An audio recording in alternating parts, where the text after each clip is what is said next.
என்னடி தூக்கம்?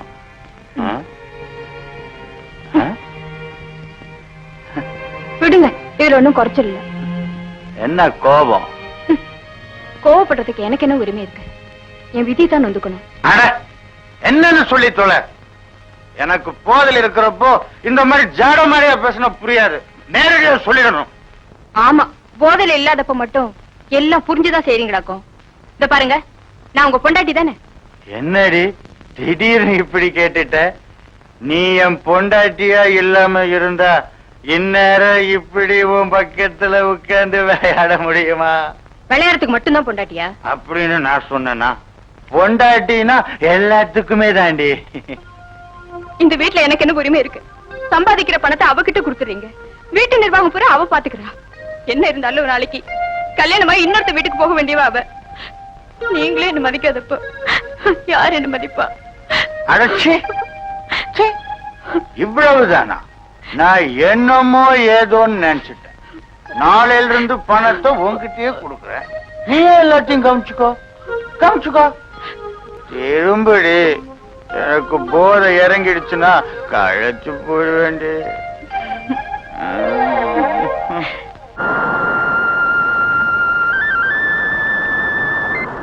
தனியா போறீங்களே, உதவிக்கு ஒரு ஆளை வச்சுக்க கூடாதா? இப்படி போறது எனக்கு பழக்கம் தானே கண்ணம்மா.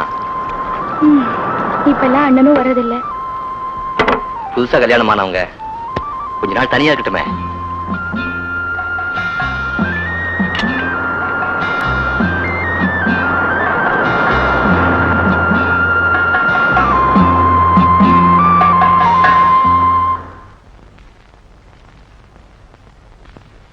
என்னது 140 ரூபா தான் இருக்கு?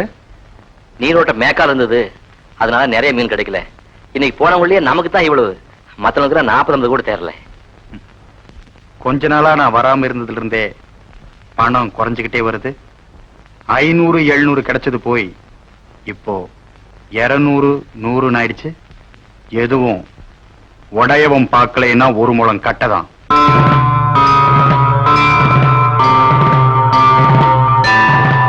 வடிவேலு, என்ன சொல்ற நீ? இதெல்லாம் அதிர்ஷ்டத்தை பொறுத்தது தானே. ஒருக்கா 1000 கிடைக்கும், ஒருக்கா 5 ரூபாய் கூட கிடைக்காது. நீங்க குளிச்சிட்டு வாங்க, பெண்ணி போட்டு வச்சிருக்கேன். கொடுங்கண்ணே. கண்ணம்மா, நீ சின்ன புள்ள, எவ்வளவு நாளைக்கு தான் நீ அந்த சுமையை தாங்கிறது? இனிமே எல்லாத்தையும் உன் அண்ணியை பார்த்துக்க சொல்றேன். இந்தாடி.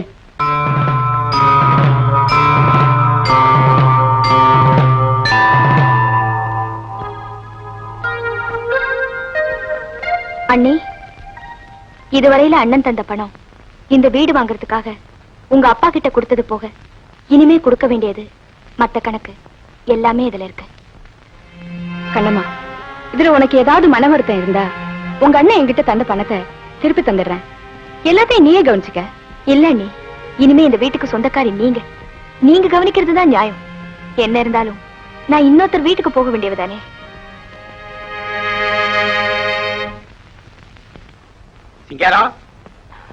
அரே, வாங்க மாமா, உட்காருங்க. சிங்கப்பூர்ல இருந்து எப்போ வந்தீங்க? காலையில தான் பிளைட்ல வந்தேன். பையனுக்கு உடம்பு சரியில்லைன்னு கேள்விப்பட்டேன். என்னாச்சு? 2 மாசத்துக்கு முன்னால திடீர்னு விஷக்காய்ச்சல்னு படுத்தான்.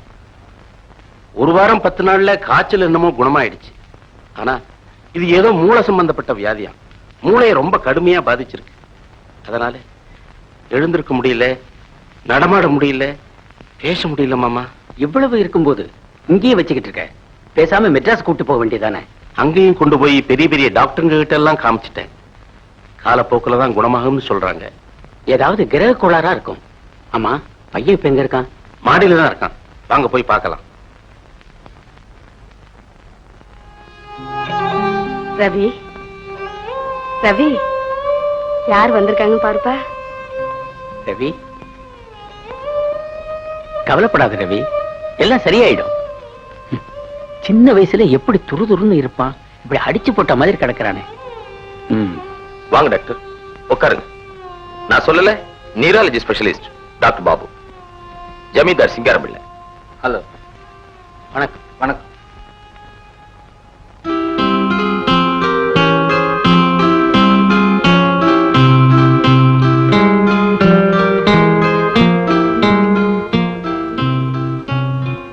லேட்டஸ்டா எடுத்த ஸ்கல் எக்ஸ்ரே கொஞ்சம் கொடுங்க. இதோ தரேன் டாக்டர். இந்தாங்க.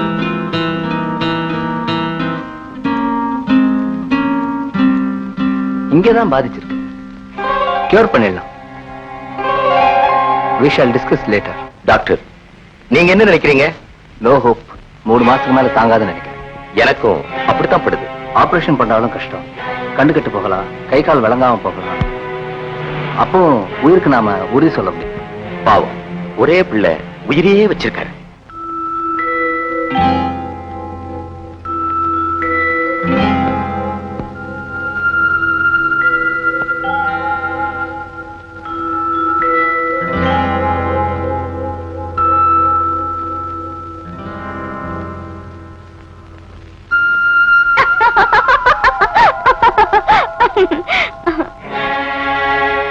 கண்ணம்மாவை நான் நேரடியா கல்யாணம் பண்ணிக்கிறதுக்கு வாய்ப்பே இல்லை.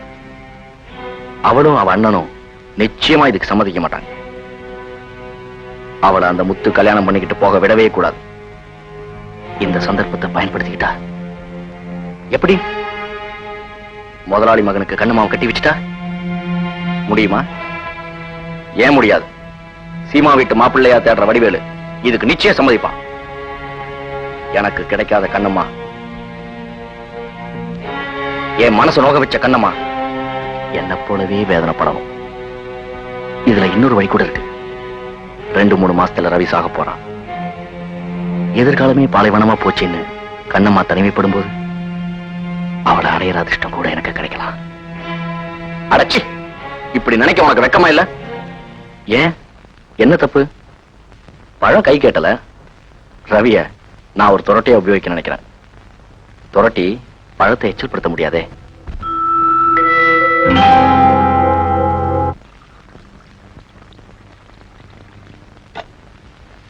வாங்க சாப்பிடலாம். வடிவேல் வரல? அண்ணன் கள்ளு கடைக்கு போயிருக்கு. நீங்க கை கழுவிட்டு வாங்க, சாப்பிடலாம். வீட்டுக்காரங்க சாப்பிடறதுக்குள்ள வேலைக்காரங்க சாப்பிடுற அதிசயம் இந்த வீட்டுலதான் நடக்குது.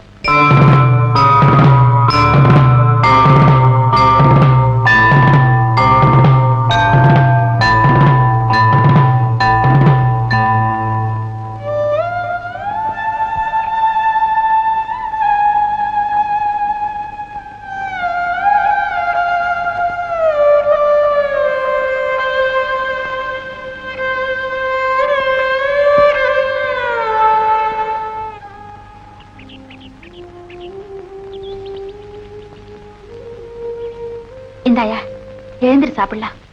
வேண்டாம் லட்சுமி, எனக்கு பசி இல்லை. போட்டு விடு, உன் அருமை தெரியாம பேசிட்டா. அவன் மேலையும் தப்பு சொல்ல முடியாது லட்சுமி. தான் புருஷன் சாப்பிடறதுக்கு முன்னாடி மத்தவங்க சாப்பிடுறாங்களேன்னு ஒரு பொண்டாட்டி வருத்தப்படுறது என்ன தப்பு? இந்த பாரு, சும்மா வேதாந்தி மாதிரி பேசிட்டு இருக்காம நான் சொல்றத கேளு. என்கிட்ட கொஞ்சம் பணம் இருக்கே, ஒரு கட்டு மரமும் வலையும் வாடகைக்கு எடுத்துக்க. தனியா தொழில் செய். நீ எங்க வீட்டுல இருந்துக்க. இல்ல லட்சுமி, அது போட்டி மாதிரி ஆயிடும். இடையில வந்த இந்த பந்தமும் பாசமும் இப்ப எனக்கு சுமையா போயிடுச்சு. இந்த சுமையில ஒரு ஆனந்தமும் இருக்கு, என முடியாத ஒரு சோகமும் இருக்கு. பட்டும் படாம தாமரையில தண்ணி மாதிரி இருக்கிறத விட நமக்குன்னு உரிமையா ஒரு சொந்தத்தை ஏற்படுத்திக்கிட்டா நிம்மதியா இருக்கும் இல்லையா? அதுக்குதான் ஒரு நல்ல வேலை எதிர்பார்த்துட்டு இருக்கேன். நம்ம யாருக்கும் கெடுதல் நினைக்கல. அதனால நமக்கு ஒரு குறை வராது லட்சுமி.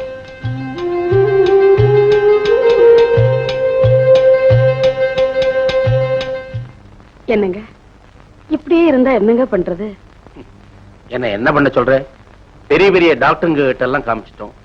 எல்லாம் அவரோட கிரக கோளாறு. ஆமா முதலாளி, நீங்க சொல்றதான் சரி. இவ்வளவு டாக்டருங்க பார்த்தாங்களே, யாராவது இது இன்ன வியாதின்னு குறிப்பா சொன்னாங்களா? எல்லாரும் சொல்றது ஒரே மாதிரி, காலப்போக்குல சரியா போயிடும். அவங்களுக்கே அது சரியா தெரியல முதலாளி. அது அப்படி இல்லை. மூல நரம்புகள் பாதிக்கப்பட்டாலே அது கிரிட்டிக்கல் ஸ்டேஜ் தான். எனக்கு தெரிஞ்ச நாடி ஜோசியர் ஒருத்தர் இருக்காரு. அவர்கிட்ட போய் கேட்போம். எதிர்காலத்துல என்ன நடக்கும், எப்படி நடக்கும்னு எல்லாம் விவரமா சொல்லிடுவாரு. ஆமாங்க, எனக்கும் அதுதான் சரின்னு படுது. சரி, அந்த குறை உங்களுக்கு ஏன்? அதையும் போய் பார்த்துட்டு வந்துருவோம். ஐயா வணக்கம். வணக்கம், வாங்க உட்காரு.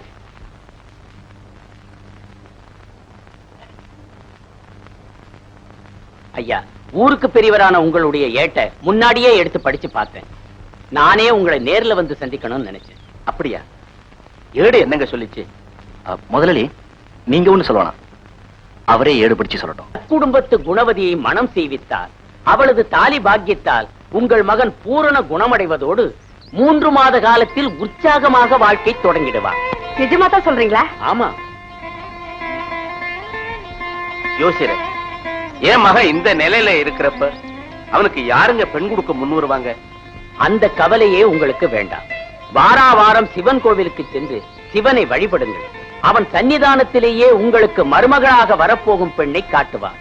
அந்த பெண்ணை பார்த்த மறுவாரமே திருமணமும் கூடி வரும். காமாட்சி அம்மன் கோவிலில் திருமணத்தை நடத்தி வையுங்கள். சந்தோஷம்.